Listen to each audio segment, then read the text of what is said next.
Pemirsa, gagasan transformasi pesantren disambut baik oleh sejumlah kalangan yang menyebut transformasi pesantren perlu dilakukan dalam merespons sejumlah tantangan dan kebutuhan masyarakat.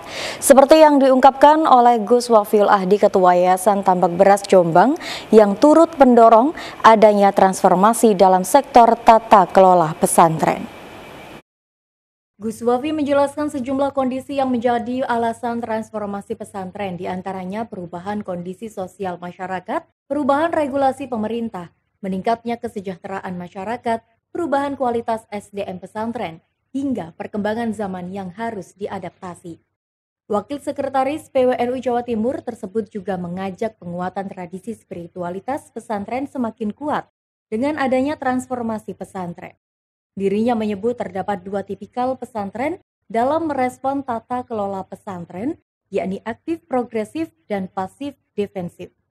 Namun keduanya bertujuan sama untuk kemajuan dunia pesantren. Menurutnya, transformasi pesantren dalam tata kelola bertujuan untuk menguatkan akar tradisi dan menumbuhkan inovasi pesantren, salah satunya dalam pemanfaatan teknologi untuk mendukung aktivitas media dakwah dan syiar pesantren, digitalisasi media pembelajaran hingga digitalisasi keuangan. Selain digitalisasi, transformasi tata kelola pesantren menurut Gus Wafi dapat menjadi referensi untuk membangun kepemimpinan kolektif, penguatan jejaring alumni, hingga pemberdayaan masyarakat.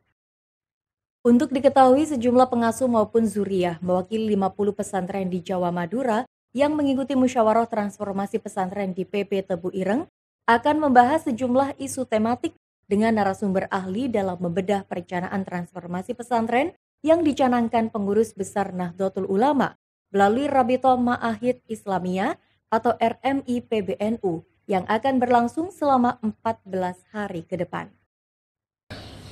Terkait dengan tata kelola pesantren ini, transformasi pesantren ini harus mau nggak mau terkait pola kepemimpinan ini harus kita sesuaikan, karena semakin bertambahnya usia pesantren, SDM keluarga pesantren itu semakin banyak.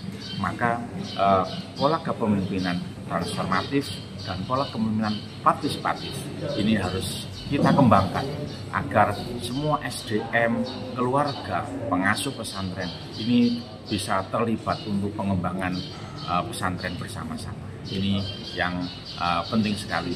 Kemudian juga tata kelolanya adalah pemanfaatan media digital untuk pengembangan pesantren.